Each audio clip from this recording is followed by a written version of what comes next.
Dumas beach પોતાની કુદરતી સૌંદર્ય અને કાળા રેતી માટે પ્રખ્યાત છે, જ્યાં એક આશ્ચર્યજનક ઘટના બની હતી।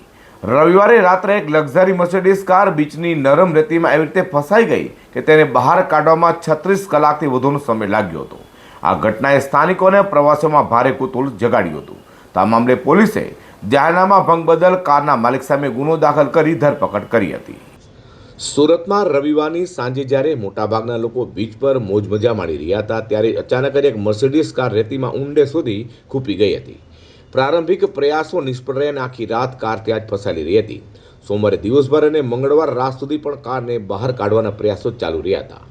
આખરે 36 કલાકની લાંબી જહેમત અને જેસીબી મશીનથી મદદથી આ મોંઘી કારને રેતીમાંથી સફળતાપૂર્વક બહાર કાઢવામાં આવી છે। આ દ્રશ્યો જોવા માટે બીચ પર લોકોના ટોળા ઉમટી પડ્યા હતા।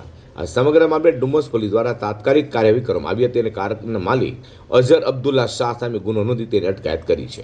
તારીખ 20/7/2025ના રવિવારના રોજ અત્રેના ડુમ્મસ બીચ ખાતે એક ગાડી જેનો વાહન નંબર GJ06LD0396 કે જે મર્સિડીઝ GLE કાર જણાઈ આવેલ છે, તે બીચ પર ફસાઈ ગઈ હોવાનું જાણવા મળેલ હતું। વધુ તપાસ કરતા આ વાહનના માલિક કે જેનું નામ અક્ષર અબ્દુલ્લા શાહ છે તથા જેઓની ઉંમર વર્ષ 50 જેટલી છે, તેઓને ઝડપી પાડવામાં આવેલ તથા વધુ પૂછપરછમાં જાણવા મળેલ છે કે તેઓ રવિવારના રોજ વહેલી સવારે પોતાની પત્ની સાથે વાહન લઈ બીચ ખાતે ફરવા આવેલ હતા તથા બીચ પર આવેલ સ્ટોલ ધારકો પોતાનો માલ સામાન લઈ જતા હોય તેમની પાછળ તેઓ પણ બીચ સુધી પહોંચી ગયેલ હતા।